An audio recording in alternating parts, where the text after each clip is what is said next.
on YouTube. So just keep that in mind that the webinar will be recorded. It's a second of a series. The first was last week, Friday, interview with December and Lovu, who is a civil society activist from the Bushbuck Ridge area here in Mpumalanga. Quite interesting, and it went far over the time that we allocated to it. And our guest tonight is Mr. Bryan Ashe, who's a well-known activist in the KwaZulu-Natal area and South Africa in general in the water sector. But I'm not going to really introduce him because he is here and he can introduce himself. So I'm going to keep an eye on this and allow more people in if there's more people that wants to join. And I again just want to say thank you very much, everybody that's here. And then yes, Bryan, if you can just give us a short introduction to yourself, and it'd be really nice if this is a kind of a conversation. So of course, at any time, if any of you wants to say something, just chip in. And just introduce yourself and just quickly and bring up your view or your comment or your question to Bryan or to me for that matter. Our main topic of the evening, as most of these discussions, not all of them, but most of them will be around the impacts of timber plantations, because of course that is what Geosphere has been involved with since the first meeting that we organized in 1999, which examined impacts of timber plantations on various aspects of our ecology. And of course, the resounding, what became very clear during that meeting was that there is a major problem that we need to try and address. And I mean, as an activist in this sector, I do feel, as if we haven't achieved that much. There's timber plantation impact seems to be intensifying. Um, and yeah, there's well, at least in our area, you're not allowed to establish any more plantations because there's not enough water to allocate. But of course, there's other issues which we'll touch on later, such as the conversion. Right.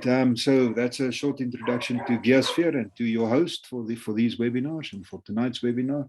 But Bryan, if you can please just tell us a little bit about yourself, where you come from, and a little bit about your roots in this environmental sector.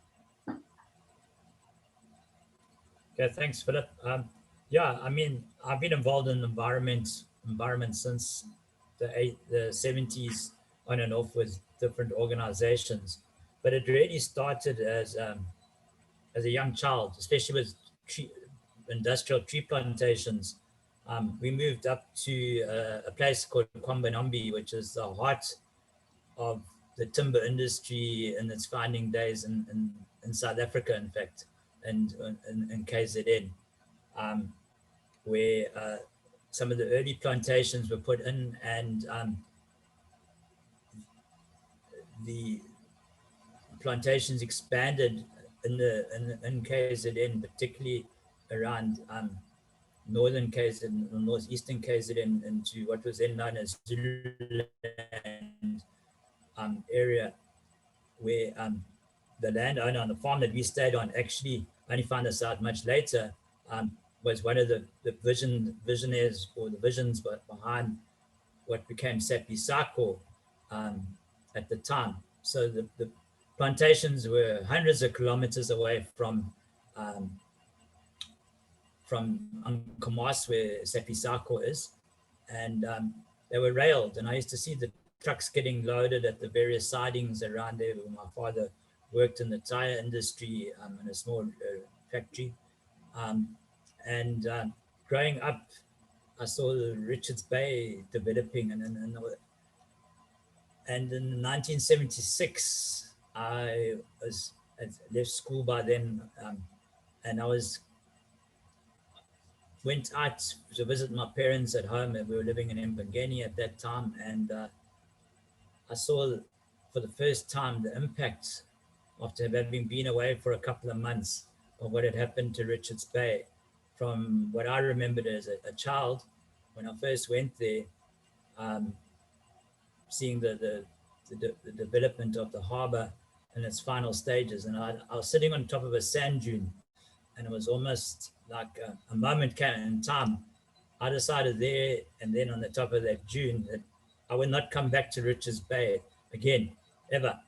I wanted to remember it as the vision that I had from my childhood growing up in the area. And I think that was one of the first things that really got me involved in thinking about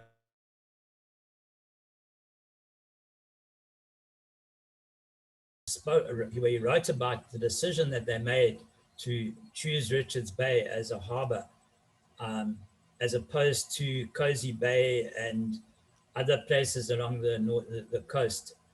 And he said it was almost a fitting tribute that as they had the final meeting that to decide on Richards Bay and on the field trip, as he was the chief conservator of the Natal Parks Board in the area, KwaZulu-Natal at the time, a flight of pelicans took off almost, and he doffed his hat to those pelicans in salute, because that was the final sort of curtain on Richards Bay. The decision had been made by government, and they decided to go ahead with that.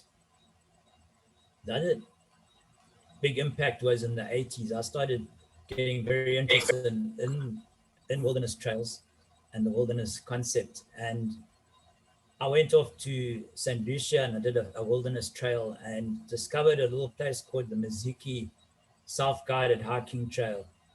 And in about the mid 80s, I was doing this walk and suddenly I saw pine plantations all around us being expanded to make way for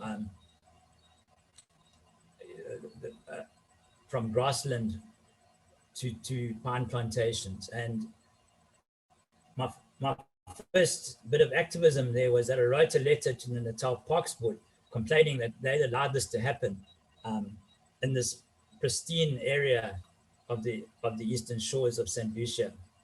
And I got the answer back saying, well, it's a joint management area between the National Department of Forestry and the Natal Parks Board. And I realized that it was a much bigger thing than just one person could do. But I was very upset. So my bit of activism again was, until for a very long time, every time I visited Mount Table, I would, especially when there were the saplings were there, I would stomp on them and make sure the path was probably a little bit wider as a result of my actions. And I encouraged people that were with me to do likewise. So we made quite a wide path going up the hill to Mount Table around there. But the sad part of it was, while we were there, the ranger in charge of the Eastern Shores came and apologized that he was going to have to go and cull the reedbuck.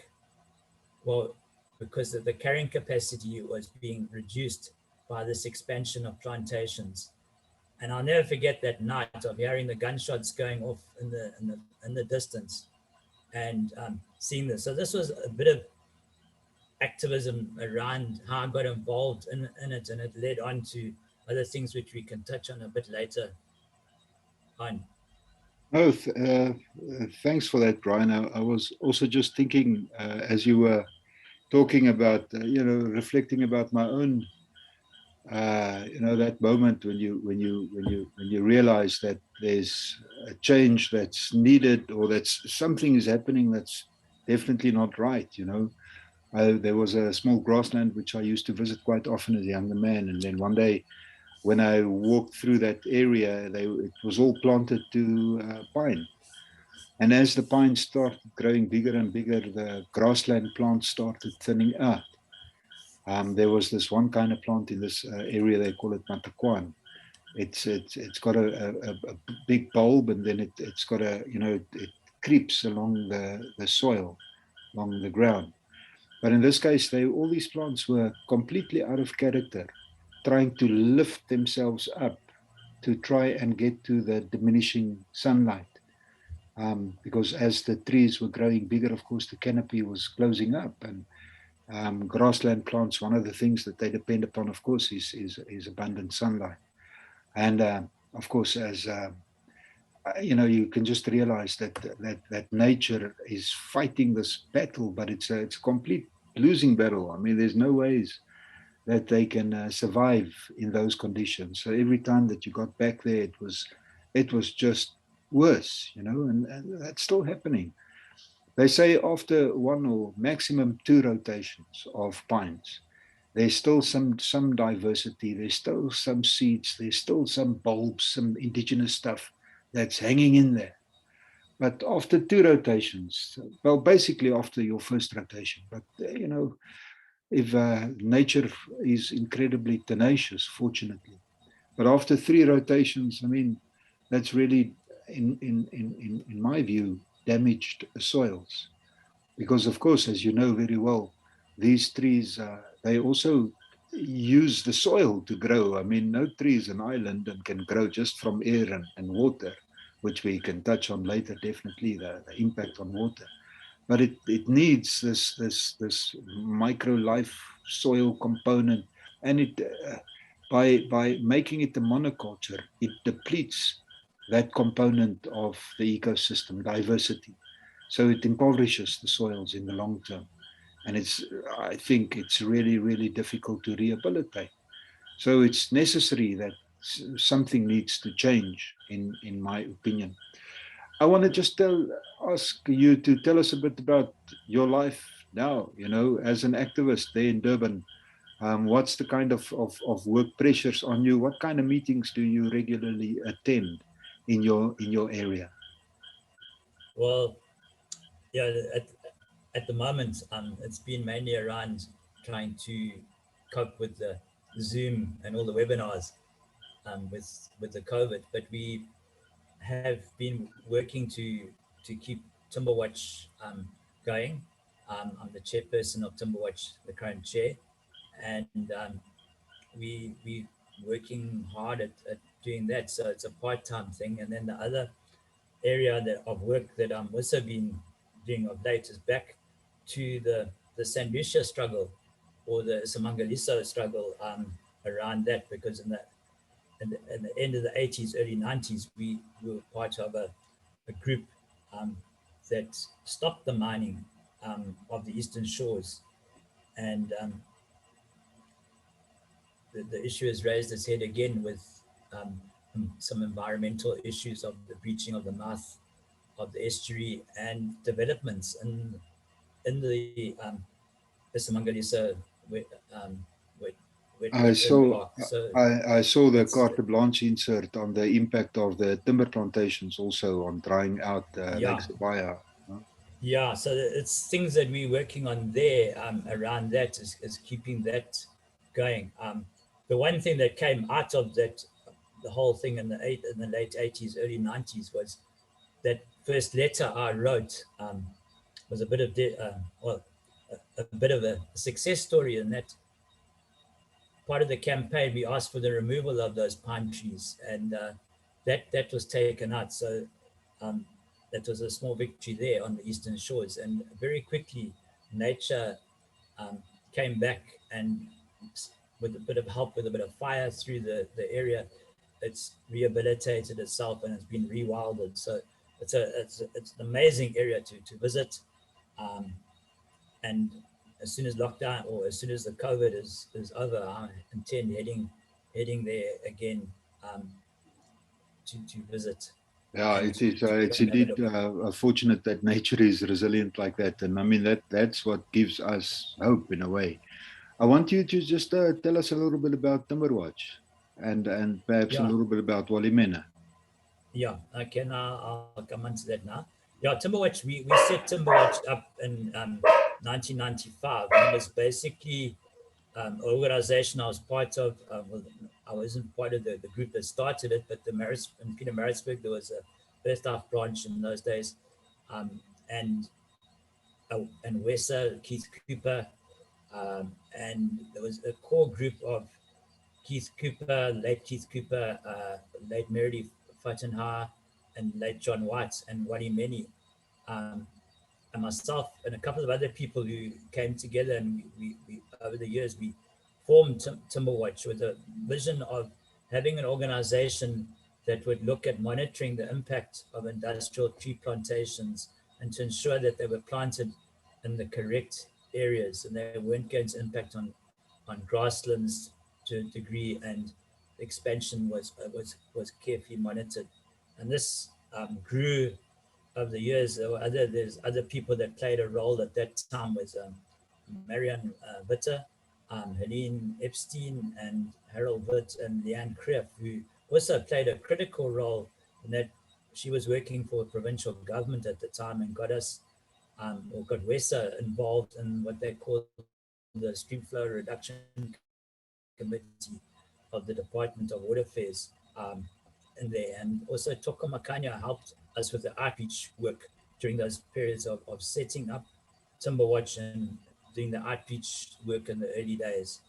And we've been going strong. Wadi became the coordinator eventually, and took it to new levels. And I think one of the big things for TimberWatch was in 2015 we put it on the global stage in Durban with the World Forestry Congress that was held.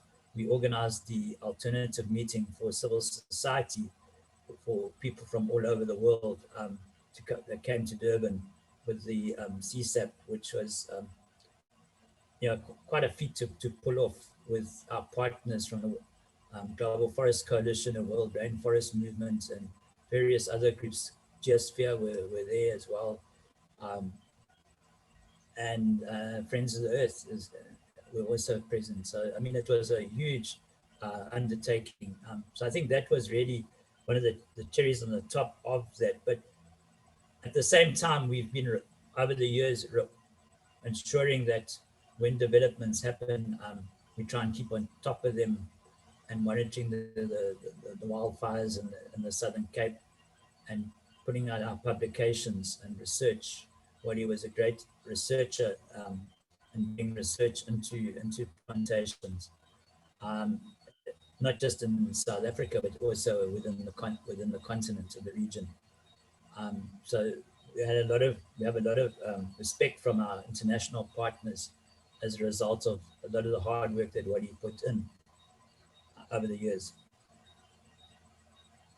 Yeah, no, we still, so, when you think TimberWatch, you always, Wally Mena, his image always comes up, and it's been, what, 2 years since Wally, and it's, he definitely left a void, and that's some huge shoes for you to fill as the chairperson of TimberWatch.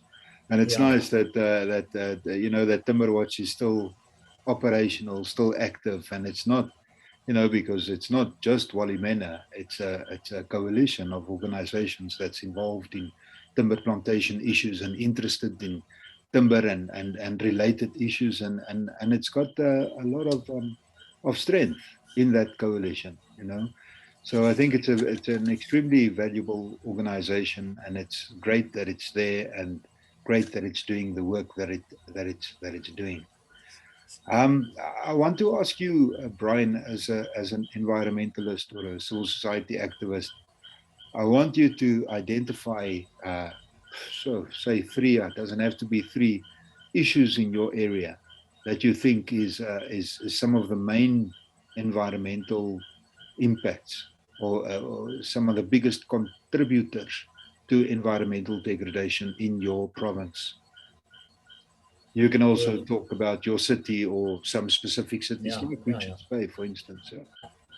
I think one of the biggest impacts that we are, and challenges, and it has a global reach, is mining, both coal, anthracite mining mainly, and around northern Zululand area, and in northern KwaZulu-Natal, where people have been dispossessed of their land to make way for open cast mines, and have often been threatened their lives threatened, and people have been killed as a result of challenging these things. And then also in the mining area around Richards Bay, if people question from the community, um, a person that springs to mind was the late Kevin Kwaneni, who dared to challenge the mining company mining for titanium at Richards Bay, um, and had charges of gun running trumped up against him, and he actually went into exile after winning his case against the then SAP, who falsely accused him of gun running um, in the 1990s. Went into exile in England, and then also had enough of living in exile and came back from his environmental exile against the advice of Amnesty International. And shortly after his return was assassinated because he started asking the same questions again. So it's a reality of mining has a huge impact. And then my city where we live, we have oil, the other elements of the fossil fuel industry. We have two large oil refineries here. And I think that alone, last year we had a huge explosion and it put communities at risk in and around that oil refinery, which people are as a result of apartheid are living in the shadow of the oil refineries that are, in that case, the oil refinery is obsolete.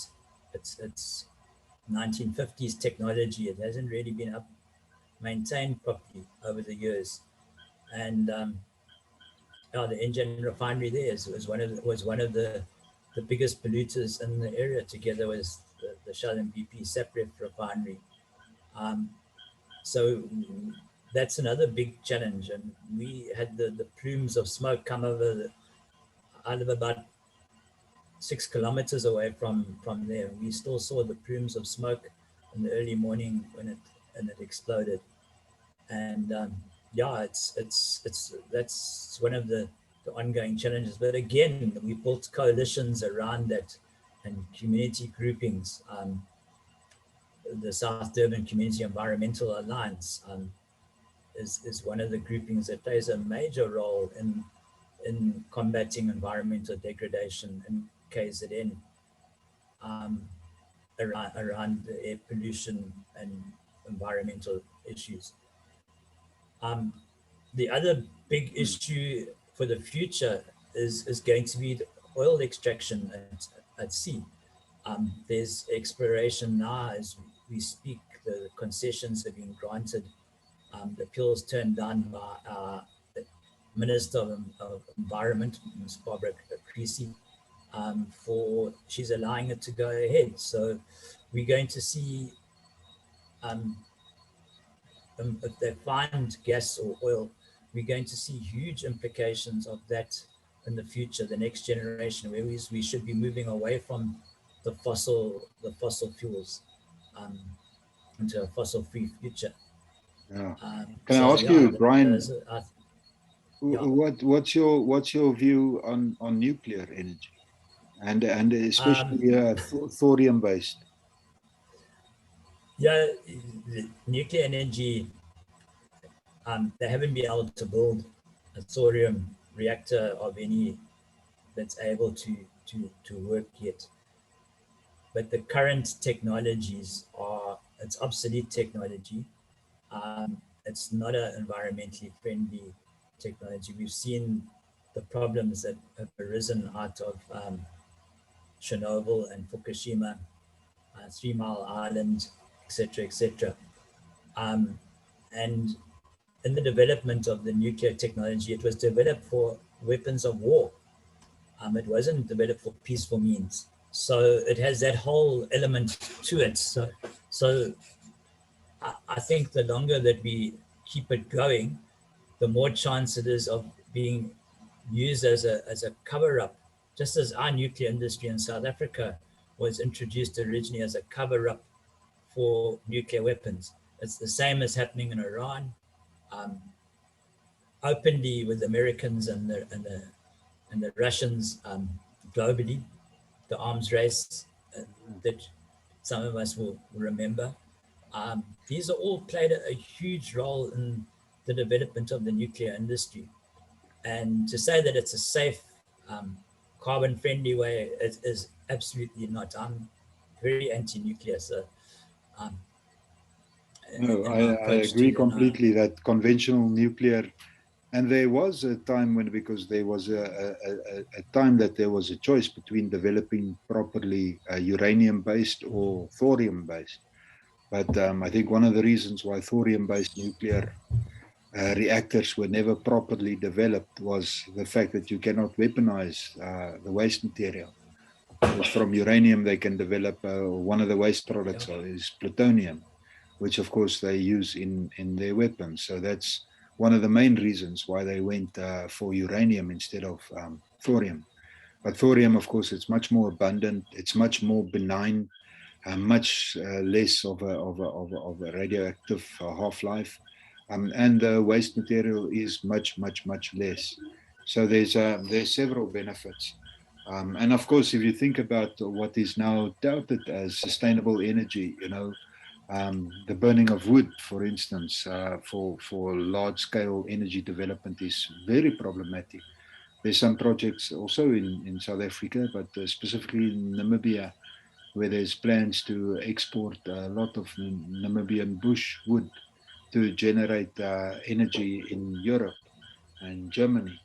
And of course, if you use wood to create energy, that's fine, but it should be on a smaller scale, and it should benefit local people, because there's many places, such as in our area, where there's a lot of bush encroachment, and it's a kind of a problem because I mean it impacts on the grassland, it diminishes biodiversity, it needs to be controlled.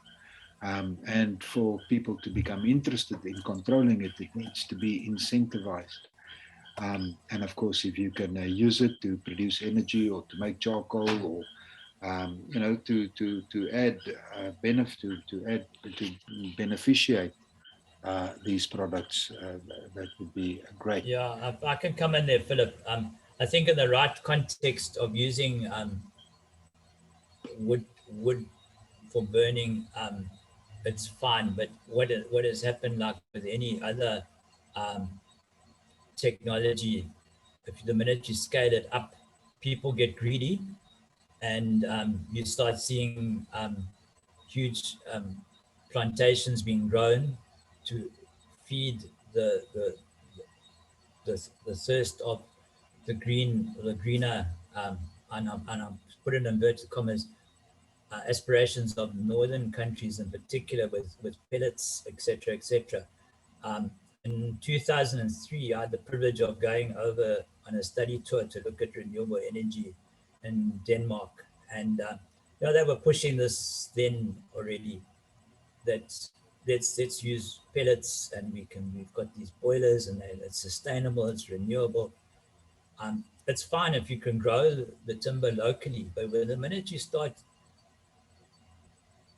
growing pellets in a developing country or in another country, and you're exporting it thousands of kilometers, you start adding to that carbon footprint, and it's no longer can be classified as sustainable. So I saw brilliant projects where they did water heating, and they were using waste timber from at this one place on the island of Samso, where they had an environmental education center, and part of their power came from wood chips, but they were all sustainably harvested from their area, from woodlands that they had been planted um, by their forefathers. They weren't endemic to the area or anything like that, but there was to control the spread of um, these mini plantations on their island, and it was an energy mix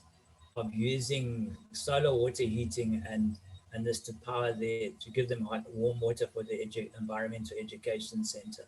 And it was things like that that you can use in the right context in the right place.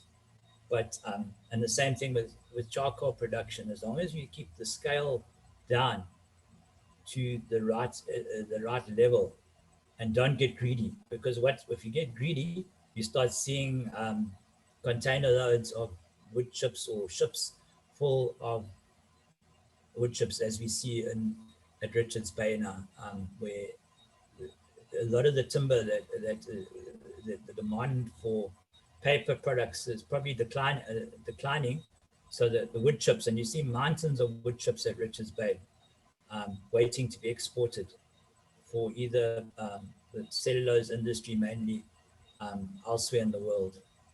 Um, so this is the challenge, and that all comes from our lands that people have either been displaced from, and their food security have been hugely impacted in areas around not just KwaZulu-Natal, but Mpumalanga and other timber growing areas in South Africa. Yeah. No, this issue of cellulose and the cellulose overtaking the demand from paper, where like Sapinongodwana, one of the biggest paper and pulp mills in Africa, and not very far from where I'm staying, they used to pulp primarily pine to produce paper and pulp, paper products. But of course, as you correctly pointed out, the demand for paper products is going down, but the demand for cellulose, that's a new kind of product that's been developed, very, very versatile, used in many applications for sealants and even as a thickener in some of the foods that we eat. Um, but yeah, there's a big demand for it. And the problem is that cellulose requires eucalyptus fiber. So you find that some of the pine plantations are now being converted to eucalyptus plantations. And as far as we are aware, the plantations that's been converted has been converted without any kind of revision to the licensing process. Because, of course, timber plantations, it's regulated as a stream flow reduction activity, and it needs to be licensed in order to be planted. And of course, your license would state you've got X hectares of pines or X hectares of eucalyptus. But now the industry have been changing pines compartments within plantation estates. So as the compartments are being harvested, they replant, but replant with eucalyptus without asking for a revision to the license. And um, hey, that's very, very problematic, as of course eucalyptus are well known and recognized as a much heavier water user. And in reality, when or it used to be the law that you could uh, convert from pines to eucalyptus or vice versa, but then to compensate for more water being used, you have to plant less area. I think it was somewhere around 30% standardized percentage of land that you have to plant less. And then that land needs to be managed for biodiversity and for maximum water infiltration and for flood prevention, so prevention of soil erosion. And that in itself is quite a big ask. So we're really in a dilemma. I mean, I can understand why the industry would just want to convert one on one, because otherwise they're going to lose a lot of timber, um, and they will have to manage that land for nature, which of course is not easy. Um, your short reflection on that, Bryan, because I want to, if I may, just bring in a short little bit of YouTube video produced by Geosphere, where there's a scientist just talking about the water use by eucalyptus. So you can talk, please, and when you see the video starting, you can just give it, it's just 2 minutes or so. I'm going to try and get it up now.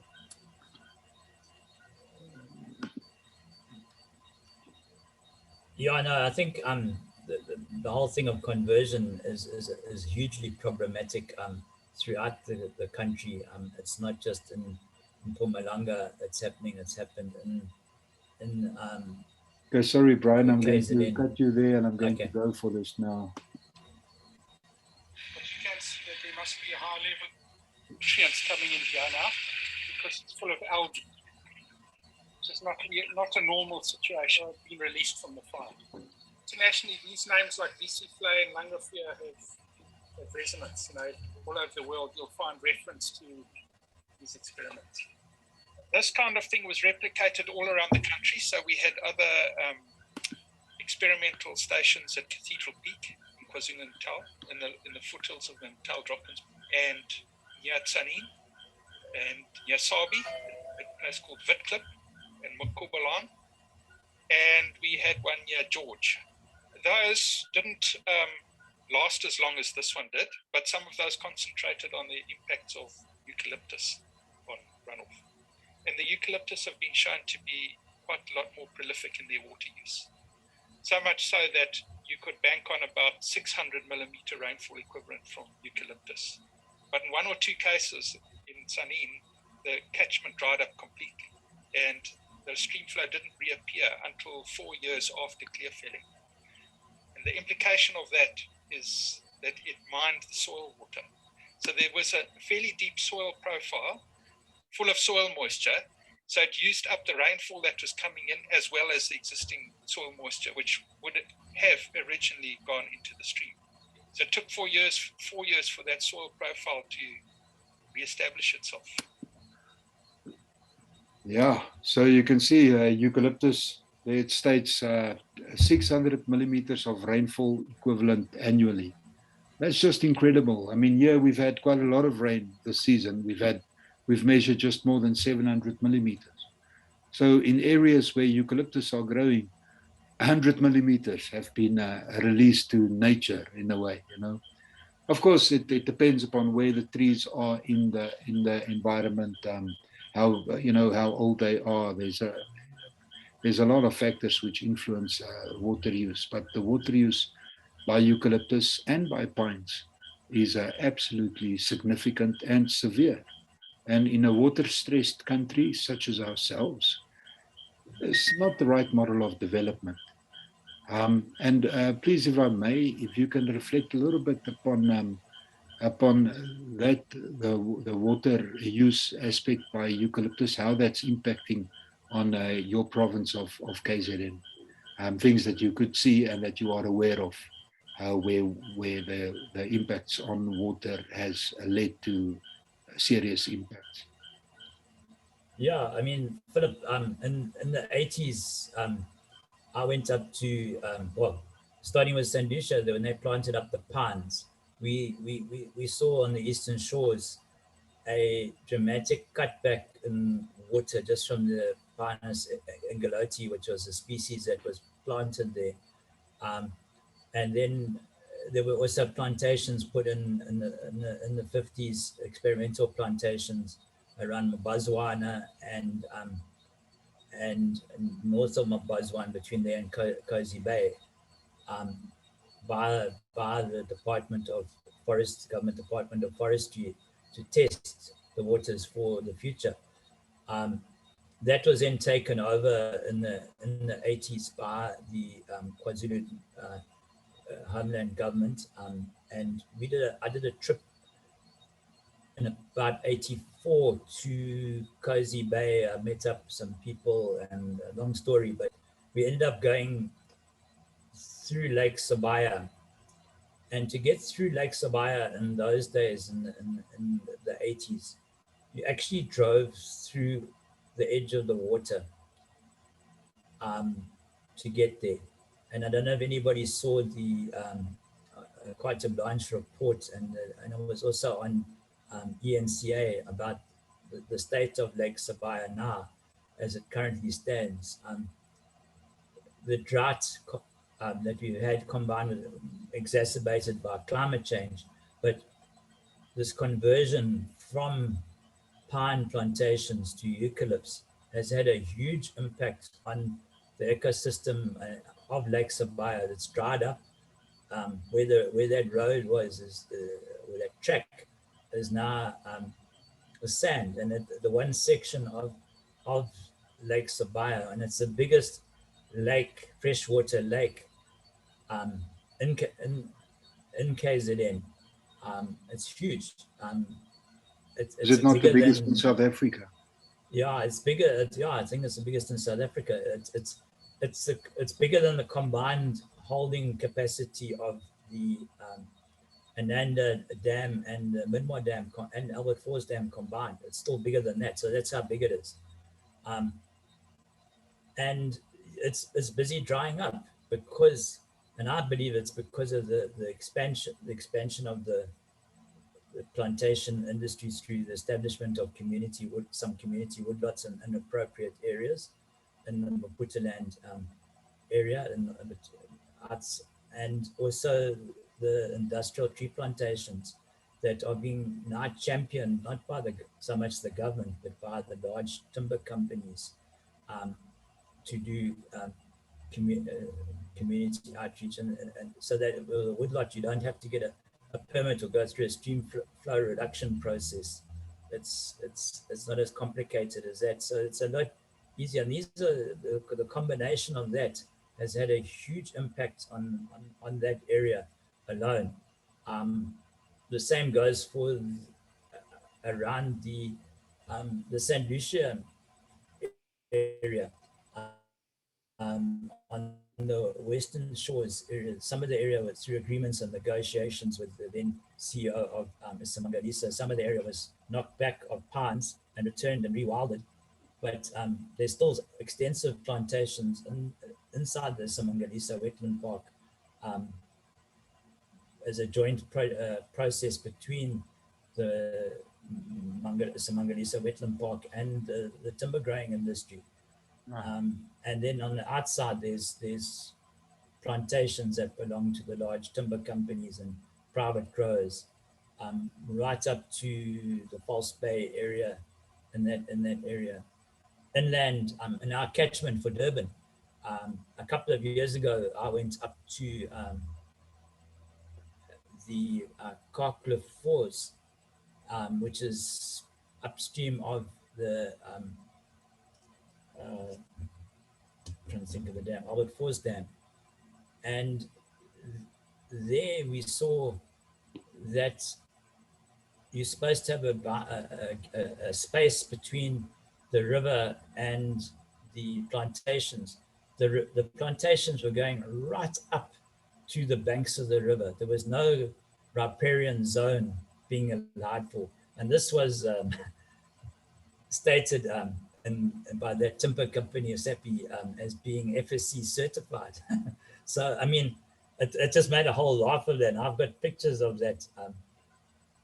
Took pictures and I made presentations to the water fairs and at different seminars. And it's actually sad.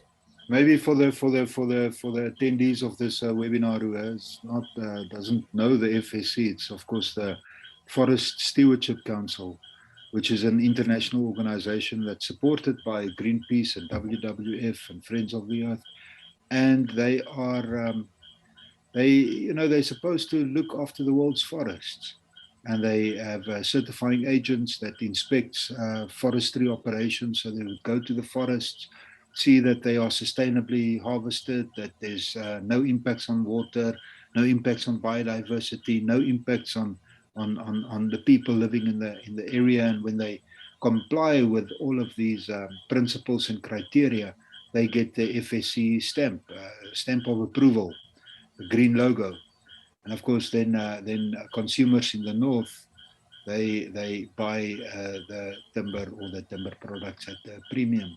So it's important for the industry to be FSC certified as responsibly managed forests. But it's always been a little bit weird from our perspective in South Africa, where it's primarily grasslands that's been destroyed. And again, grasslands, I mean, it's the world's most threatened vegetation type. More than 80% destroyed, less than 2% protected. Same here in South Africa. I mean, it's just incredibly biodiverse, and it's been completely destroyed in order to make a space for timber plantations, and then certified as forests. So to me, of course, when you think of a forest, you think of a variety of trees, different ages, different types, many kinds of shrubs, many kinds of animals, insects, birds, reptiles. I mean, a forest is something that's alive. But the timber plantation, of course, it's alive, but it's a monoculture, which impacts on all of these biodiversity aspects. So how it, and of course it impacts on water, as we've been discussing and as we will still discuss tonight, impacts on water, impacts on people's ability to have their own sustainable livelihoods. So yeah, how it can be certified in the first place just boggles the mind. But then there are those who, and of course, Wally Mena, he was also very, very negative about how he said it's a kind of a greenwashing, the FSC, you know, because they really, it really seems as if they are only a tool to be used by the industry. For example, the baboon culling, you are aware that thousands of baboons have been culled in the mountains here around Sabi, you know, here in Mpumalanga. I think it's more than 4,000 baboons that's been culled. And because the baboons go into the pine plantations, they eat at the bark, they strip some of the bark and cause a blemish in the wood, and then it cannot be used for saw logs. So it is a problem for the industry, but it normally occurs along areas where baboons move from one semi-natural area to another semi-natural area, you know. So from our point of view, there were kind of obvious mitigation measures, like to remove some plantations. Of course, that's good for us. Say, hey, just make wider conservation corridors so that the baboons have a little bit more indigenous diversity to feed upon. The strategy of simply trapping and killing the baboons and trying to kill whole troops is not working because the problem is intensifying. So to keep on doing something that's not working just doesn't make sense. And the way, I mean, then we complained to the FSC, formal complaint, and ultimately they said no. In the industry must that's the best practice. And in this case as well, with the conversions, we also complained to the FSC, formal complaint. And I must admit that it seemed as if the industry kind of reacted to the threat of decertification. But of course, nothing's happened. It's been a year. I wrote them a letter today, which will also be, you know, first just cleared by TimberWatch, because TimberWatch is a co-signatory, as you know, from our TimberWatch committee meeting. Just to put pressure on FSC to say, okay, if because there's a court case now between government and Forestry South Africa. Forestry South Africa say they have the right to convert one-on-one, and I don't know how they're going to explain eucalyptus, you know, not using more water than pines, because they definitely do. But until such time as this court case has been resolved, there should be a moratorium on the planting or the establishment of eucalyptus where there used to be pine. I mean, to me, I don't know how they could have made these kinds of decisions, because you know that we're really water stressed. Fortunately, we had some good rain over the last season, but we're not in an area where we can be sure that we're always going to have a lot of rain to depend upon. Its last couple of years have been exceedingly dry. So in a country like ours, in a region like ours, I believe it is absolutely irresponsible to be converting pine plantations, which already have a major impact, to eucalypts, which can have, one can even say, double the impact.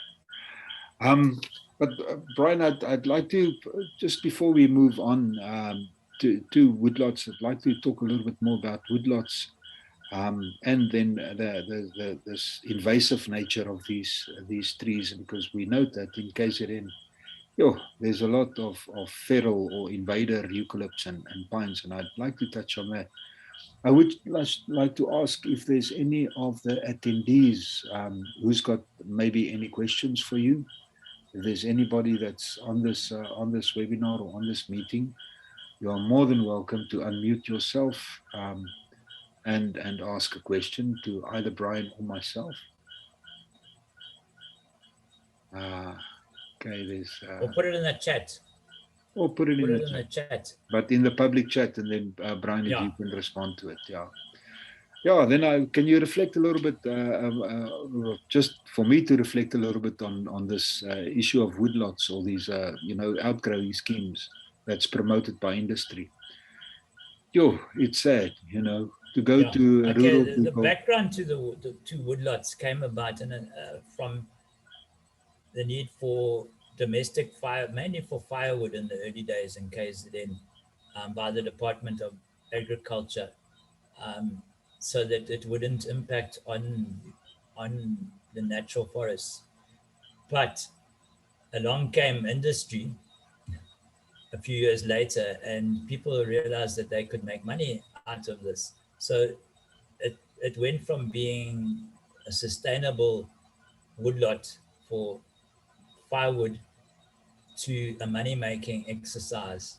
So you find that the people and that have some of them that people that have invested in this are not peasant farmers or subsistence farmers, but are people with some resources in the community, either school teachers or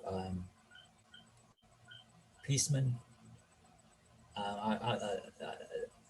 with a bit of spare cash. And they've planted these, hopefully that they're hoping that they're going to be an investment for the future. And this is at an expense to other members in the community, because land in these areas is communally owned. It's not owned by a particular one, but it belongs to the tribal authority. Um, and people have grazing lands and lands for agriculture as culture has messed. If you speak to anthropologists, it's messed up the um, the, the cultural backgrounds to communities. And if you speak to women in particular, where they've put in lots of woodlots and areas, they're scared to walk through those plantations. And I think one of your conversations you need to have is with Simongeli Mutungwa from Women's Leadership and Development Program, who's a very powerful speaker from the southern KZN on the subject of the impact on women by the many plantations that are established. And as I said, that it's not for the original goal was to create small scale things. It's become a big business. And that is what, together with the plantations in Maputo land, is actually causing the demise of Lake Sabaya and possibly eventually even Kosi Bay lake system. I'm very, very concerned about that for the future um, as we go forward. Yeah, and I mean it's always a dilemma of impoverished communities who, there need to be some form of development. But there's this zero waste organic agriculture, which is diversified, and where you have some goats and some chickens and some maize and some fruit trees and some vegetables, and from that mix, there's a lot of resilience in that diversity. And a lot more opportunity for value adding and for making a bit of money from something which people understand and have grown up with and have known for generations and generations how to farm on that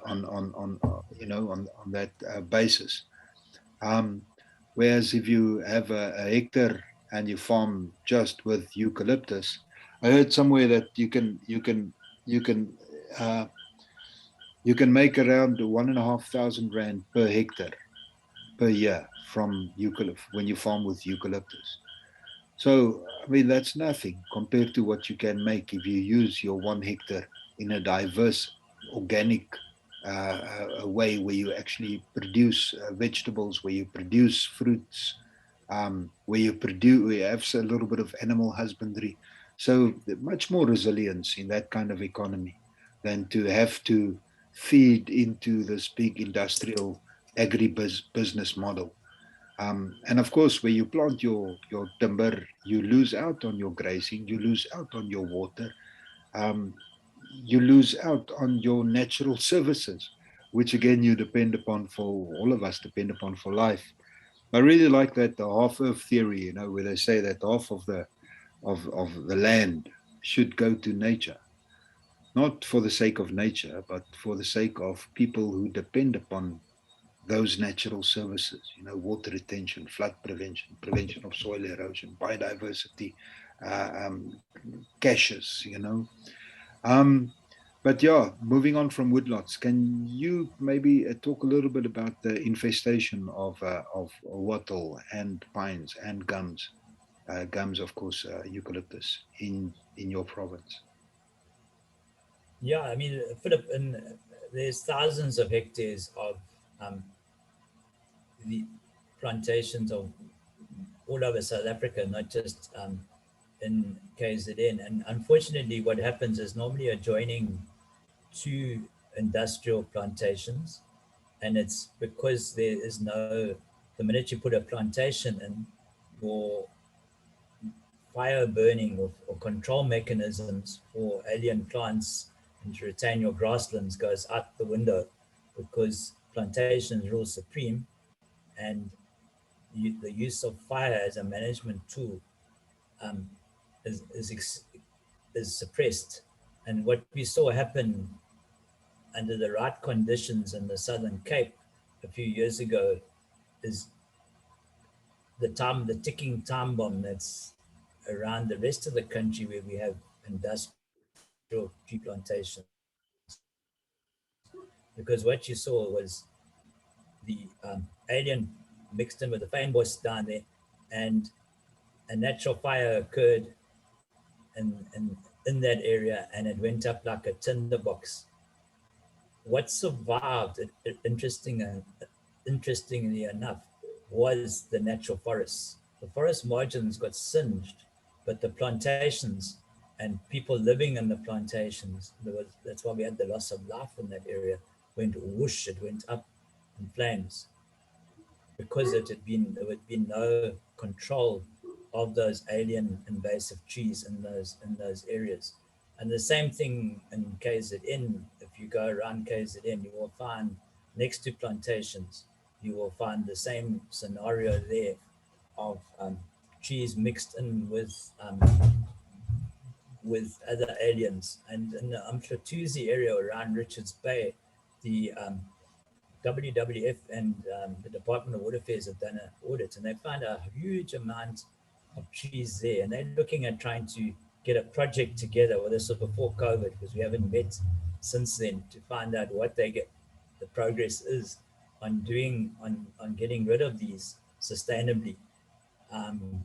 But you won't see fire being used. And we've seen this in the Midlands, wherever there's plantations in the Dargle Valley. I've put photographs of plantations there with alien alleys of invasive trees coming in. And it's not just your, it's windblown plantations that have been created. Same around St. Lucia and on the around the False Bay area. You see it there as well. I've seen it. No, it's a major pictures. problem in our region as well. I mean, they just Yeah. and they grow in the most difficult areas to harvest them.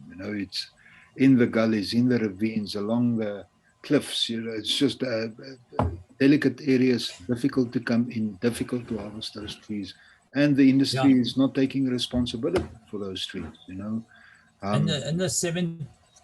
In the late 70s, just after I did my national service, I went off to Cape Town on holiday the 1 year, and I did a hiking trail through an area there, and it was a timber growing area around I think it's the Cabral area, but it ends up coming out at in the Franschhoek area.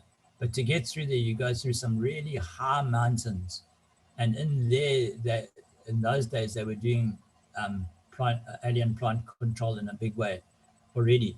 And you could see the impact because that was Cape Town's water supply. What is happening today, I have no idea. But again, when the drought came, I think research has shown in that area that it has been impacted on, because those controls stopped at some stage when they moved in I think it was the 80s. They started moving across into this fire suppression mode by the National Department of Plantations. I won't call them forestry. in this aspect, because it's not natural forest they're managing plantations.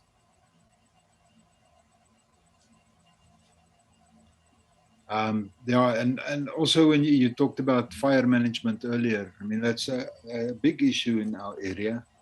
When you think about grasslands, naturally they would burn late winter, early spring, when the grasses are very, very dry, when there's a high likelihood of lightning strikes and the grass being set alight like that. Of course, nowadays, because of the threat of fire, people burn much earlier. Normally by the end of July, they don't want to burn anymore. So all the fire breaks are burnt before the end of July, and all the block burns. And of course, what happens then is that the grass, it's not as dry as it could be, so it burns, doesn't burn as hot, and of course it makes it much safer when it burns like that. So that's one of the reasons why industry like to burn like that, because it's safer. Of course, that makes sense. But from a natural environmental point of view, yes, it's very destructive, because the small tree seedlings which comes up in the grassland, they don't get killed. In a hot fire, they would get killed and not be reestablished. But in an early cool fire, those tree seedlings survive, and then they take root. So I think fire management, or wrong fire management, also plays a part in this bush encroachment that we find in many of our grassland areas, where there's a lot of even indigenous trees that's taking over. So the grassland it's becoming more like a savanna, and of course that means that there's a biodiversity impoverishment in that area. Another thing, when you burn early, you burn the seeds of the grasses. And of course, the seeds are not there generally to regenerate the grasses. They are there to feed the insects and the birds and the small mammals that need to survive during the harsh winter season. So it's like a double whammy on nature. But yeah, when these feral trees eventually do burn, it is a massive hazard. And I think we're going to have later in the series also some interviews with people from Portugal. And of course, there was those absolutely devastating fires in that region quite recently. Bryan, I want to ask you, what's the way forward for us? I mean, as civil society, how do we engage? Who do we engage with? And maybe you can reflect a little bit on your experience.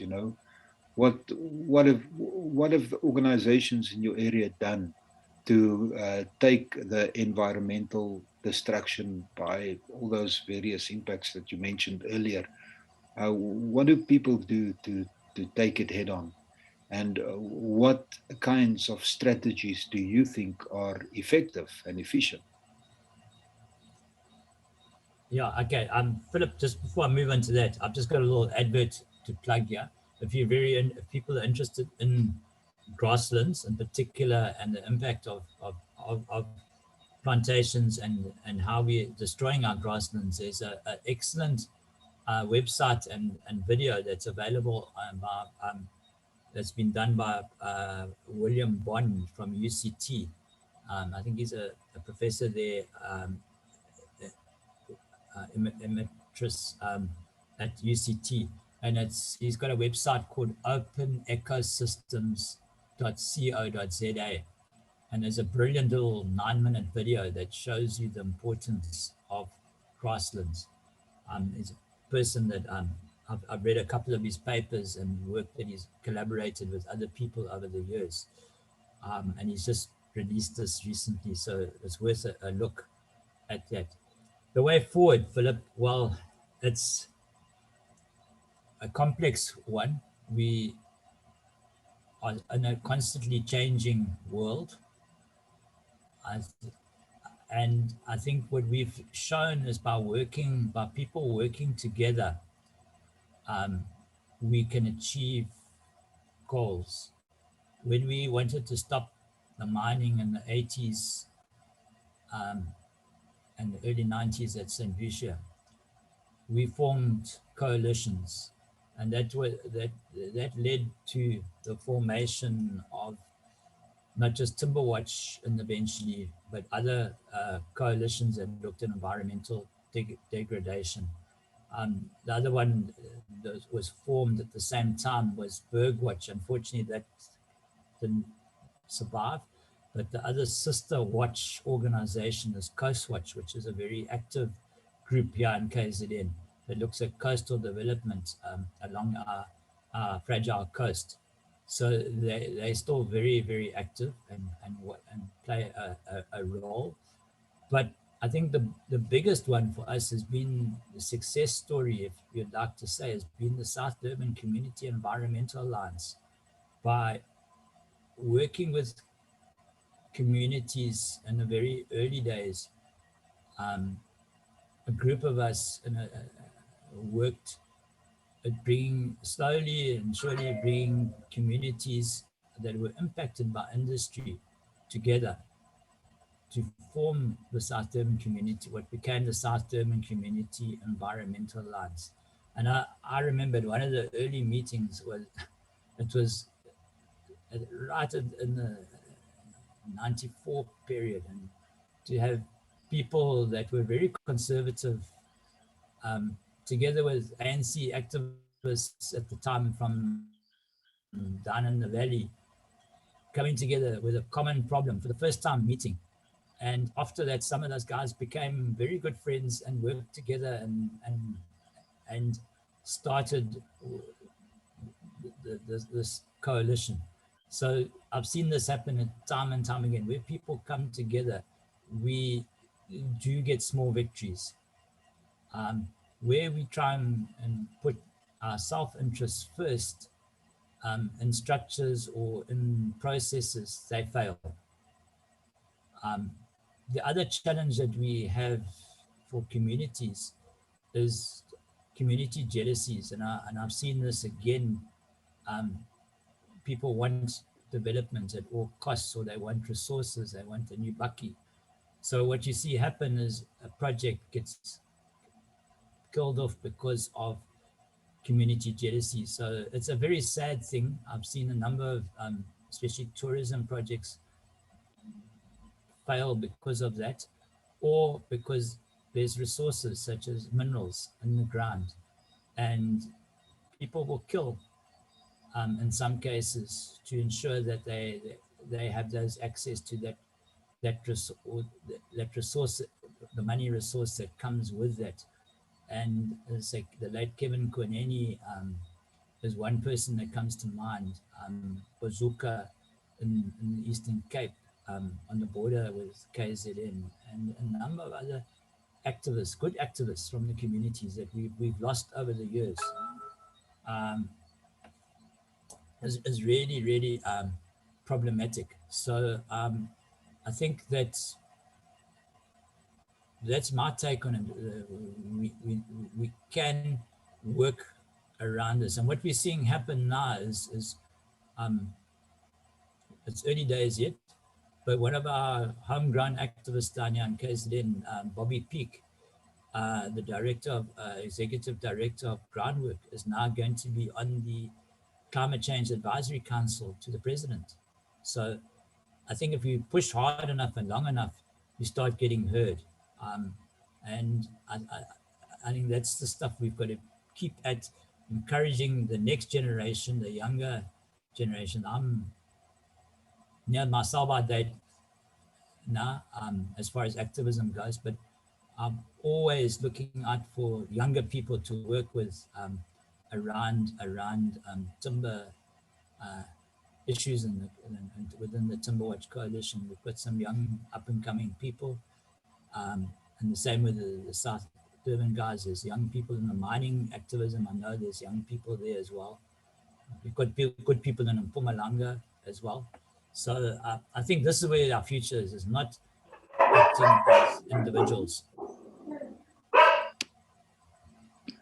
Oh, so I agree with that. I mean, that's still society. We need to get our act together. We need to, coalitions that we have, we need to strengthen. We need to, we need to develop our voice. We need to use tools that we have at our disposal. And we need also on a regional and a international level, to form coalitions or to actually to work together. I mean, there's many, like the Global Forest Coalition, which is an excellent resource, excellent body of activists, which unites, a group of people with common goals from right around the world and creates possibilities. And those are the things that you really see some light. Can you reflect a little bit about our engagement with government and government structures?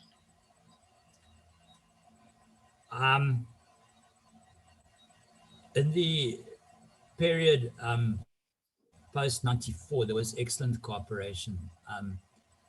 In that era, when we were developing our environmental policies, our constitution, I think we have some of the best environmental legislation and protections built into our constitution for environmental protection. But what we've seen steadily over the years is that erosion of those rights, environmental rights, and the influence of the large corporates, the corruption that we've seen in South Africa, particular, starting to erode around that. So whereas we had good relationships within different sectors, even in the environment sector, there were regular meetings with people. We're starting to see a little bit of that coming back with climate change, but it's early days. I want to see action. I want to see change, meaningful change, before I really say it's working again. But we saw brilliant policies come out of the 90s, the beginning of, and the water policies as well, with the late Bryan Ashe there and concepts, but it's all been eroded slowly away by the corrupt and ineffective ministers at times in both environment and water affairs. We had excellent meetings with some of the ministers, Bryan Ashe all the way through to Minister Sonjika. Very good regular meetings in the water sector.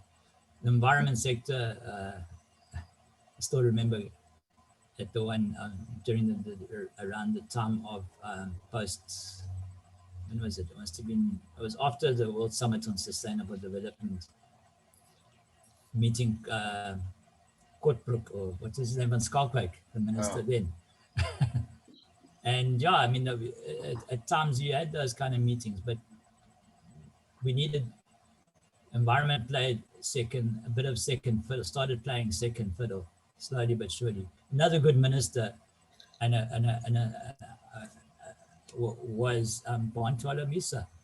I still remember in Durban, I was working the day that happened, but there was a protest outside the Engen oil refinery in Durban when they invited the late President Madiba to come and have a meeting with the management at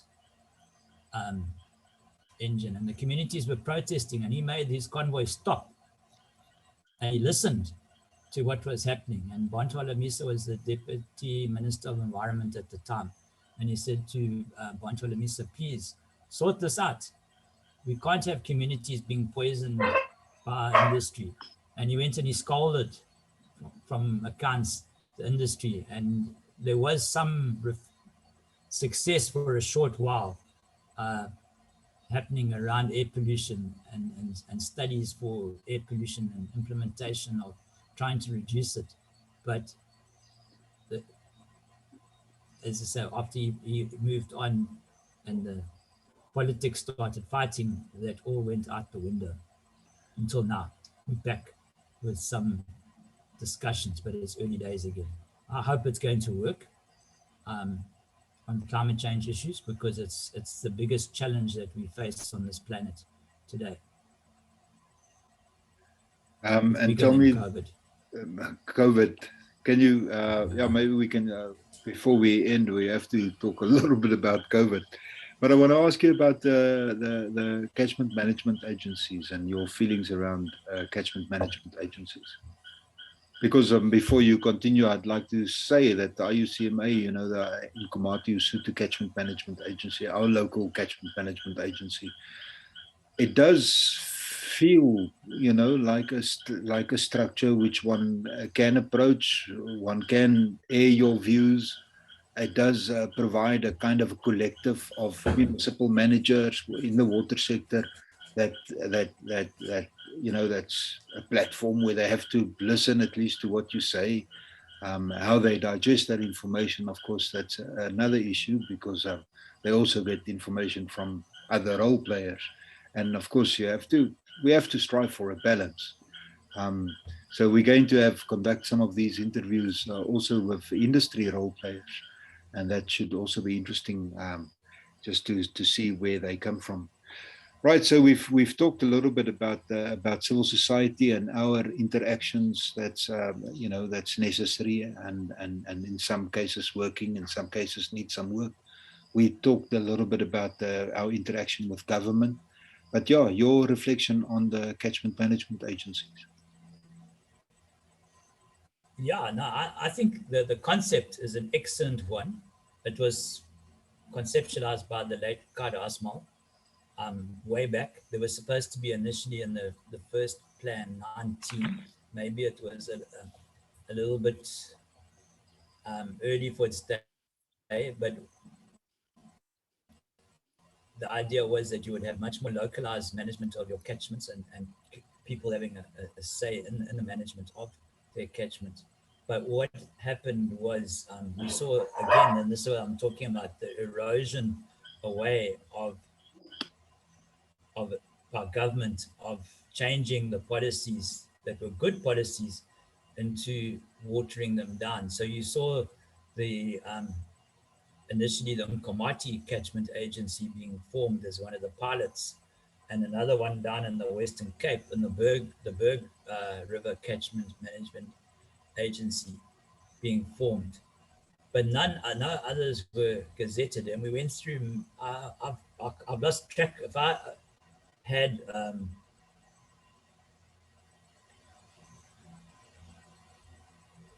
if I had been paid to go to all the meetings that I went to around the catchment management agencies, I think I would be a very rich person today. I'd probably be a millionaire. And the number of hours that were spent working on catchment management agencies around the country with consultations with government. What we saw it being eroded down was to 9, and there was talk of even dropping that and making one catchment management agency for the whole country. I'm not sure what is on the table now. What we've ended up with is a hybrid where we have still only 2 properly functioning catchment management agencies. That's still the Berg and now it's known as the IUCMA, with including the Sutu and the Nkomati. But what we've got in KZN is a proto-CMA, but it's still within the department, and they try and function as a CMA, but it's not the same as having an independent, as we envisaged it right back in the post 94.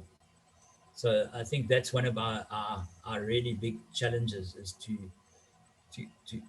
keep up, and the next generation is going to have to keep up at working towards ensuring that there's proper catchment management, because that's where the problems are coming, and we're seeing it on the Vaal, we're seeing it on our own river, the Mgeni, from pollution. We're seeing it in our cities. In the rural areas where you stay up in Mpumalanga, I don't think you're going to see the pollution issues as much, maybe from Ndongwana and the mills and that kind of stuff. But our biggest problem here is urbanization in the cities and the large areas, with no proper catchment management monitoring. It's very, very difficult and challenging. Okay, and then how, in your view, should civil society interact with industry and other industry role players? Like, it would be nice to know your thoughts and you know, a little bit what you know, representing TimberWatch with regards to the Forest Stewardship Council.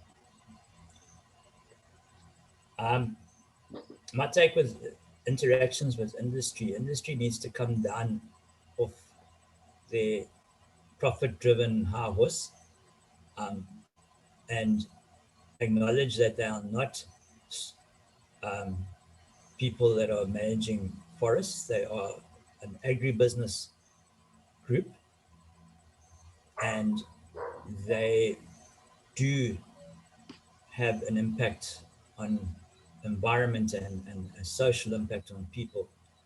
Um, because in some of the meetings that I've been to, just to talk about catchment management strategies, when you start saying, well, you've got too much you've got too many plantations in a particular area, let's talk about reducing some of those.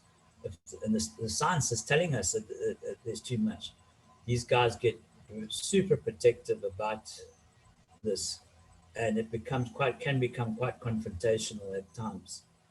Um, and I've had that first-hand experience with people in meetings at times and from time to time. The other thing on the Forest Stewardship Council, going back to 2003 when I went to Denmark, the Danes got quite upset with me because they were looking at using the FSC as a model for certifying climate change. And I said, right back in those days, they were using the FSC as a prototype model for the implementation of a climate change similar certification. And I said, hey, it doesn't work. And it's greenwash. And the NGO that was hosting us at the meeting got quite upset with me. But I speak my mind. I don't keep quiet. And I think it's a marketing tool. It's not carrying out its function properly. And I don't waste my time with meetings of the FSC anymore. I've been to one or two with their so-called stakeholder consultations.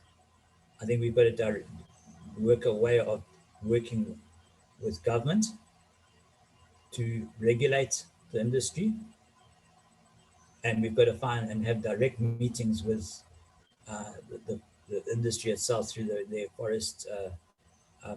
forestry SA, rather than waste our time with reporting people to FSC, which is just a rubber, as far as I'm concerned, a bit of a rubber stamp organization. It's There's just a that, nice little logo that they put on their products. yeah, but you know, That's my personal view. In the absence of regulatory capacity, there's a role for an organization like the FSC. But in our context, you know, it should be a GSC, a Grassland Stewardship Council. But of course, then it would be difficult to certify any timber plantation. It has been said that an FSC certified timber plantation is a better managed plantation than a non-FSC timber plantation. But the point is that it's not really the management that's the problem; it is the model that is the problem. Which of course also makes me just reflect a little bit upon the fact that it's a whole global model of development which is at fault here. You know, it's market forces which drives development, and it's us in a way that determines market forces. Of course, many of these things are imposed, and things are being sold to us that we definitely don't need. And when we buy into this global economy, as in a way we are forced to, you know, just if we want to participate in this economy, we have to drive a car, we have to have electricity, we have to be able to communicate, we have to use petrol, you know, we have to use electricity.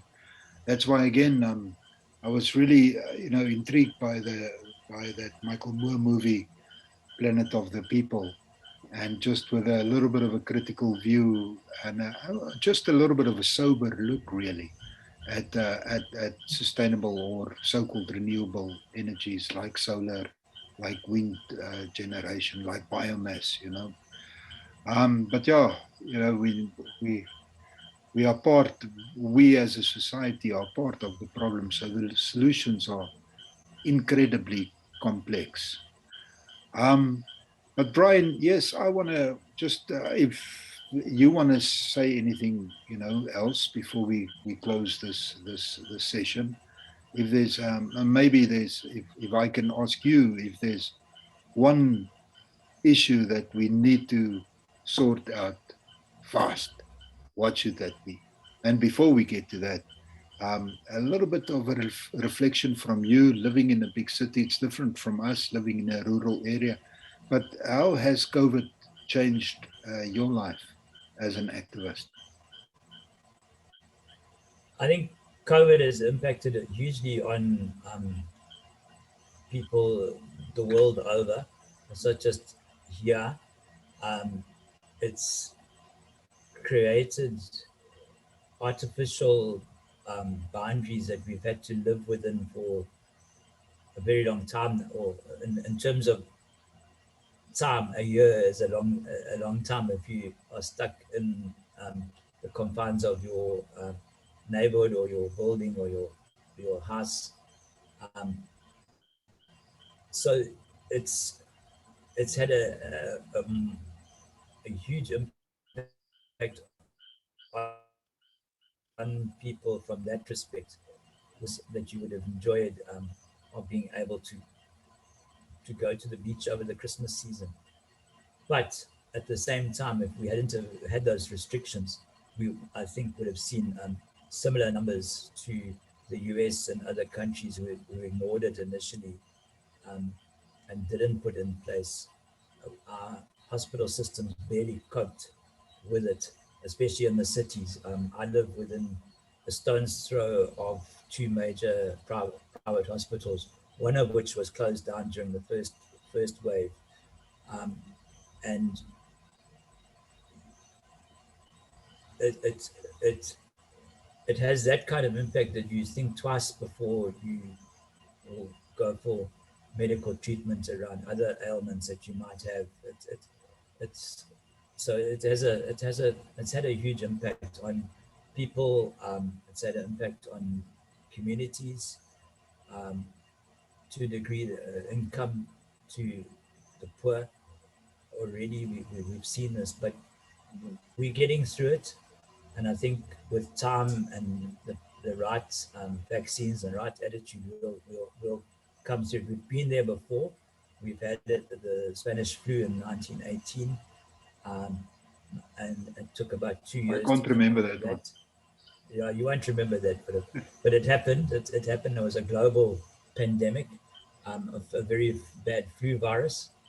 Um, and I think we'll survive this. And Africa has also proved resilience with combating Ebola and that in West Africa. And again, it keeps coming back, and we're going to see more. I think we're going to see more pandemics in the future as we start inroading into natural areas and using more natural resources up, because a lot of these things are Ebola, even uh, um, the, the COVID virus is supposedly coming from wild wet markets Yeah. in China and other, No, maybe in other it's countries as just kind well. of a sign of imbalance, you know, things are not. Yeah. So I think it's something that we've got to adapt to. And as I say, yeah, I had to do a bit of quarantine earlier in the year, worried about some of the symptoms, and it's not lekker because you're stuck in a room and it's hot at the moment in South Africa.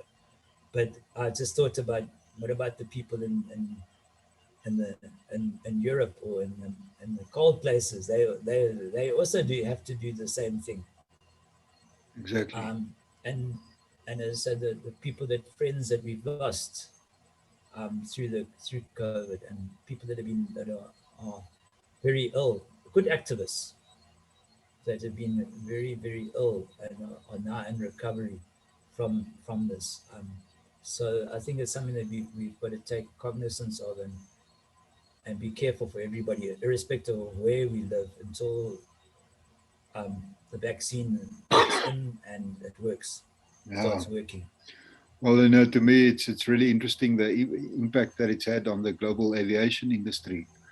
Because for quite a long time, I've you know deliberately tried to avoid.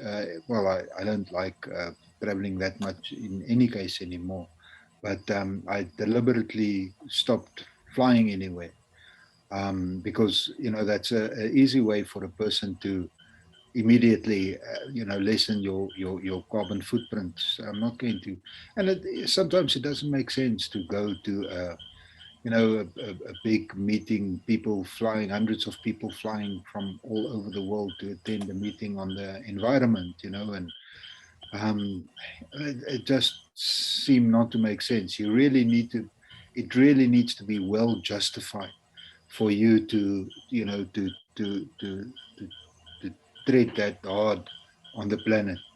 Um, but of course, sometimes you need to go where you need to go, you know, and of course now it's changed a lot of things. For example, people using Zoom much more regularly. I think that's a good thing, and I look forward to this series of interviews with different activists. We'll experiment with the time, you know, and we'll do a better job at advertising. And obviously these meetings will be up on YouTube, and people will be able to have access to them for a very long time, hopefully.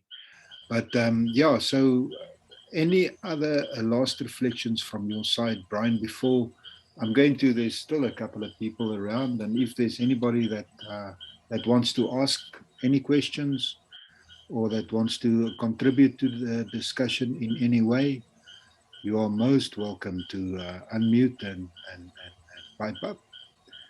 I think that's hopefully that will become part of the series of interviews, is a bit of a discussion from different participants. I mean, it's all right to have a different viewpoint, and it's absolutely fine, you know. But we need to, it creates a opportunity to discuss and to develop also our sense of what is right and what is wrong, and what is in between, you know. Bryan, any final thoughts from you? No, I think, Philip, we've covered quite a lot of ground tonight.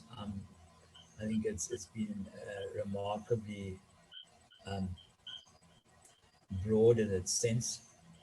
And just to add on to that, um, in the last year, I've probably attended more webinars than I've attended conferences in the last 15 years at an international level. And it's with a very much lower carbon footprint.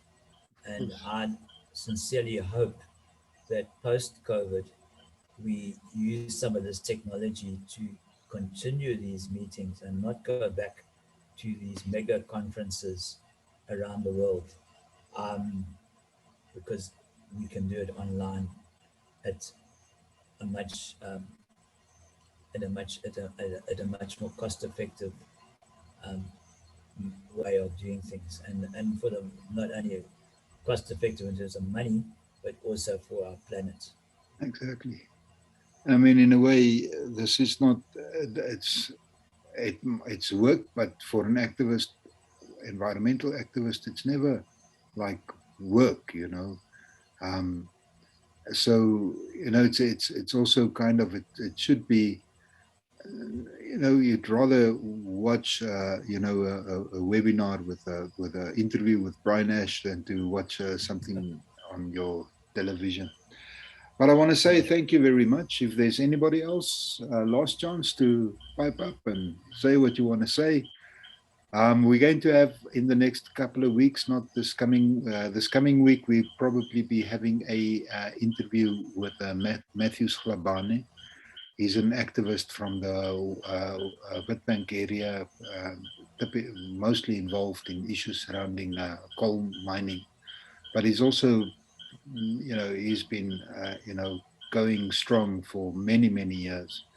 Um, And I think it would be very insightful and valuable. And all of you that's on this webinar, please feel free to attend. There is a mailing list which we will use primarily to disseminate information about upcoming webinars. It's a Geosphere Africa mailing list on Google Groups. So if you go to Google Groups and search Geosphere Africa, if you're not on that mailing list, please feel free to join. We will also always use the Water Caucus mailing list, the South African Water Caucus mailing list, as well as our Facebook page, our Geosphere Facebook page. So with that, I say thank you very much for everybody that attended this meeting or this webinar. Glad that we avoided the dogs for most of the meeting. And thank you very much, Bryan, for giving up your time and being kind of in the spotlight and taking most of the pressure, and teaching all of us something. And I'm sure, we'll continue into the future. But thank you very much for that and for your dedication in the South African environmental civil society. Thanks. Thanks, Philip. Thanks for organizing the meeting. It's great. Great. Okay. Ciao. Ciao. Last chance for any of these other guys. Let me see who I can see up here. I can see Rudy. Sorry, Philip, just as a last thing. I have a lot of details here. We've done mapping of the forestry and agriculture and all the historical vegetation, alien vegetation we've done from dating back from the 1920s to present. So if you guys require any information, look, we have a massive impact. I'm from the Copper Valley Major Irrigation Board. So I manage 6 irrigation boards, of which all 6 of them, the catchment is completely full of forestry. I'm not allowed to say which forestry company, but yeah, I think you are aware, Philip. Yeah. Some of the studies we've done, for instance, like the Noord-Kaap River, which originates on Kaapse Hoop and then flows down the valley into the Kaap Valley towards Barberton. Just to give you an idea, in the 1950s, from 1950s to 1972, the mean annual flow was 60 million cubic meters. That's the average mean annual flow. Now, from 1972 to 2017, that went down to 15 million cubes because of forestry. Yeah. So we have a total of 443 square kilometers of forestry covering our catchment. Sure. Can't really see it on the map behind me, but that's all forestry related. And tell me, is that mostly pine or mostly eucalypts or mostly pine that's going to eucalypts? Used to be pine, which they converted into eucalypts. Now we've requested some of the licensing for the farms. Some of the licensing only states the stream flow reduction that's registered on the farm. It does not state what species. It's not species specific. Some of them, the updated ones, they do show eucalyptus or pine, but majority of the old blocks, especially at the Noord-Kaap catchment, those are all, it just says stream flow reduction. It does not state what species. But it gives the amount of stream flow reduction that's allowed. Correct. But now the issue is that we're facing, you're sitting with, let's say, a 40-hectare block that originally had, let's say, for argument's sake, 1,000 pine on it.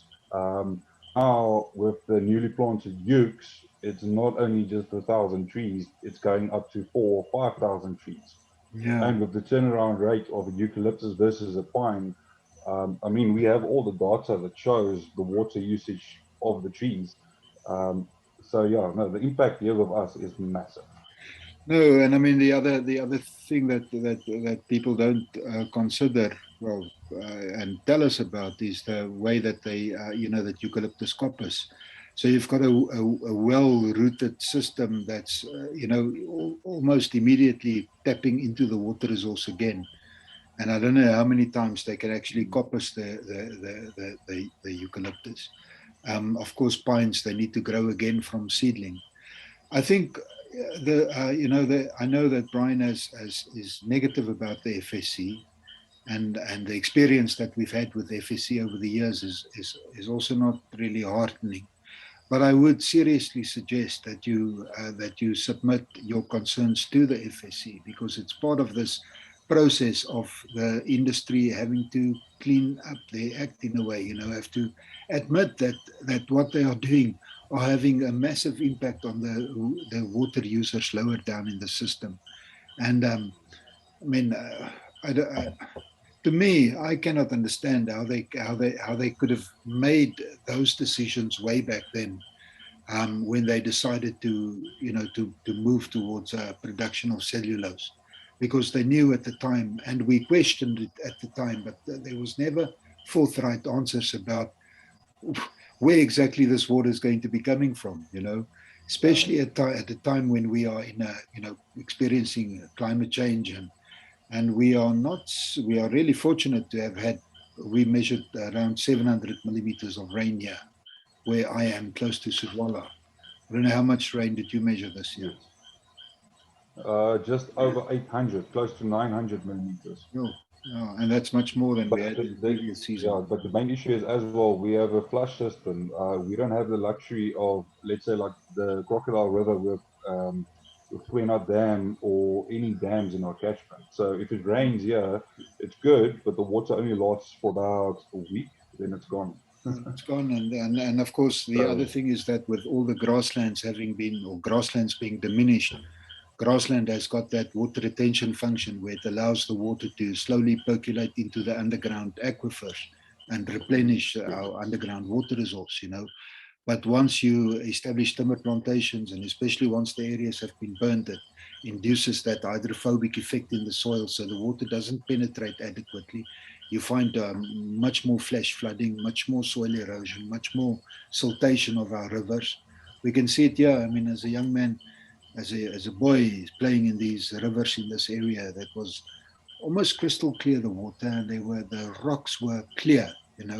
Now, well, I haven't been into the river after these recent floods, which we haven't seen for many, many, many years. But when you step into the water, it's just mud and leaves and things. The water doesn't. There's too much silt in it. Too much turbidity is much too high, and of course that massive impact on the whole aquatic ecosystem. No, the problem that has been created, it's much easier to create a problem than to solve it.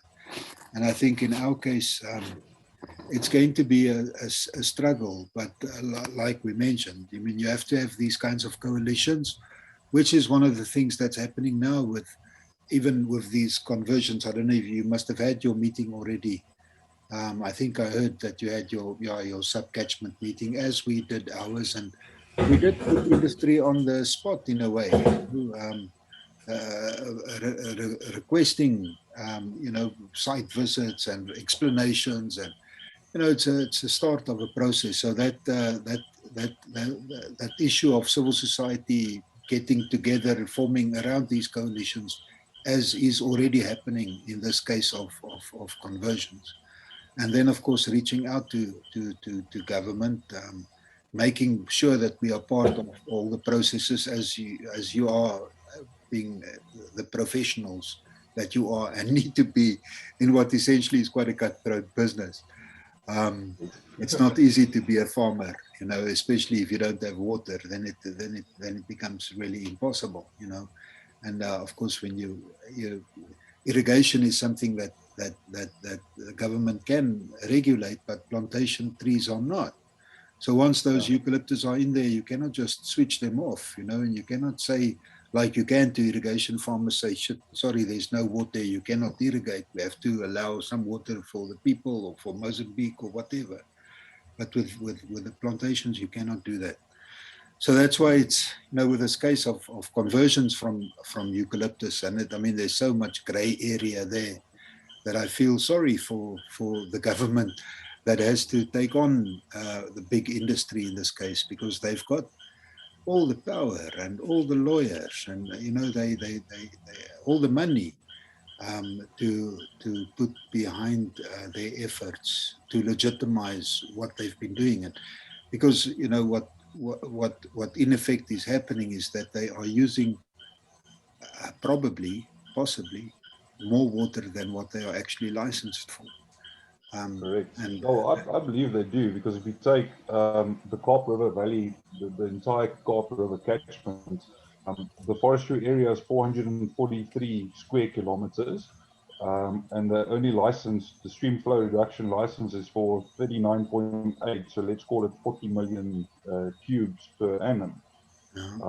But if you look at all the tests we conducted with the mean annual flow that we lost, you're looking at 123 million cubes, million liters, sorry, per day that we lost just from forestry. so that's like So 3 times more than I've what. did the previously, I've done some calculations. I couldn't find it now tonight, that I sent to the IUCMA, to Dr. Tendai Sawanyama, the Rivers Operation Manager. He shared it with various other stakeholders, and they all agreed that, according to my calculation, it's the same model that they use for a water use for eucalyptus. Then I said, okay, fine, you accept my calculations, as most of you do, but why is the license, the stream flow reduction license, why isn't that adjusted accordingly?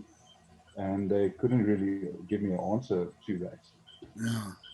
Yeah, still for them, I mean, most of them are fairly new, you know. And another thing that I think is really important in this case, and that's something that we've called for in the past, was that they should reintroduce these stream flow reduction licensing application committee or committees, because that's a committee that they used to have in the past. Maybe you can remember, which different stakeholders attended, sat around the table, talked about new licenses or conversions or anything to do with forestry and water, because as you know, timber plantations are stream flow reduction activities. So they need to be licensed, and there was this body that looked critically at all these licenses. And people like yourselves representing irrigation boards, of course, they were also, or should also be, and can be represented on those forums. I think that's something that we should insist on, because it's not something that we should allow, or that we can that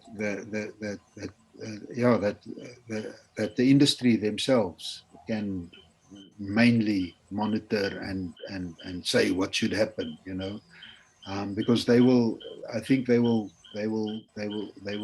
go over the government in some regards, because of the fact that they've got the money and the power to be able to do that. They can make their viewpoints stick in a way, you know. And that's where civil society comes in, and where these kinds of interactions, and you know, your kind of you know, the way that you've reached out to the IUCMA, asking them these questions, that's what needs to happen. Bryan, do you have something that you can add? Yeah, I think, again, Philip, I endorse what you're saying about the stream flow reduction processes. And I think we also need to look at how we can look at the cumulative effects through a stream flow reduction permitting process for various areas, especially for the woodlots across the country, because this is one of the models that industry is now using, particularly in areas where they want to get plantations in. They're starting to use this model, and you're seeing many plantations starting to emerge on Google Earth around, and especially in northern KwaZulu-Natal, um, where, and the impact on the Maputaland aquifer is huge. It's not just for the people, the environment, it's also people. People rely on that water. There is no potable water that's pumped in. It all comes from the aquifer. No, you were you were breaking up there a little bit, Bryan. Okay. But Okay. yeah, I don't, you know, reaching out to the IUCMA again, I want to ask that you consider contacting FSC. Where did you get the invitation for the meeting, Mare? You sent it to my email address. But was it from a mailing list? Yes. Does it say? Yeah. Did it say Geosphere Africa or something like that? I believe so. Let me just check all my emails. Okay. Geosphere webinar, Philip Owen, Geosphere Africa at googlegroups.com. Okay, so yeah, I added Google some of Groups. those email addresses from the IUCMA list. I just added to the list, so I will just check, or maybe if you don't mind, if you can just send me an email. My email address is then at prowen@icloud.com. Yeah, we previously spoke. We actually met at the one Yeah, I meeting at remember. Sapien Gudwan, where the meeting split up from the catchment Yeah, management forum into a forestry meeting. I remember So I that. think that was here sometime. Yeah. Yeah. But I'd like to send you that Manushka Mudli from the FSC. I'd like to, because she's representing FSC Africa, and it'd be nice to send and I also send you some of my previous correspondence with her, you know, and then maybe you can judge for yourself if she is a person that, because the FSC is despite what you say, Bryan, and I know we've had many disappointments, but they are in a way the internal regulatory body, you know. And one of the first principles of FSC is that um, the industry must be follow the law of the land, so they must be legal. And in this case, they are not, because they are you know, like some of those permits doesn't mention whether it's or some of the licenses doesn't mention whether it's pines or eucalypts, but some do. Um, and as you mentioned, it mentions the amount of water that they are allowed to use. So if they are using more than that water, then it's illegal. They're not allowed to use much water. Doesn't matter how much cellulose they want to sell, you know, because they cannot benefit over and above other water users in the system. And I think that is a point that what the Jennifer Mulwanta, she's most the chairperson now of IUCMA. Yeah, she recently got, she was the interim CEO. Now there's a new one that replaced Dr. Thomas Gayedu. Yeah. Is Dr. Well, he's an advocate. He's the new CEO of the IUCMA, recently appointed. Okay. So I think in some of the you know, the rhetoric from government, they also make it very clear that the industry shouldn't benefit over and above other water users who's also got the legitimate right, you know. Sometimes when it's dry, it feels as if our job is easier, you know. Sometimes when it's raining like this and there's a lot of water in the river, then people forget about the fact that a couple of months ago it was very, very, very dry. Um, and of course, yeah, we don't know what's going to happen in a year or two. And as you say, conditions have changed, so the water doesn't stay. It doesn't soak into the water table. It's temporary, and yeah, we don't have big dams. And even if we have big dams, often when it's really dry and you need your big dam, the dam is also dry. You know, um, I'm not. I think the water should be, you know, stored in the ground. That's where it is. That's the best place for water in our area. But yeah, you need that storage, and when you haven't got it, you know, it's a problem if you are absolutely dependent on the water resource, like yourselves and all of us. You know. But Maria, thank you very much for contributing, and I hope that you know, I'll send out updates about the upcoming seminars or upcoming webinars, and most of them will deal with plantation issues, and many of them will deal with this issue of conversions, and we will talk to different role players that should have insight into the issue. So please, that should, I hope it becomes a kind of a valuable resource for people like yourself to, you know, physically utilize, because like I say, all of this it is recorded and it is available on YouTube as a resource, you know, so if one ever wants to refer back to it, it is there. Great stuff. Thank you very much. No, thank you. Bryan, any final thoughts from you? No, I think we've reached Okay. Then end. I say thanks a lot to everybody here. There's some other people also still here. I don't know who they are. We have to say yeah, good night and thanks for joining, and we'll see you again. And yeah, stay safe. Thanks, guys. Okay. Bye. Ciao. Cheers. Cheers.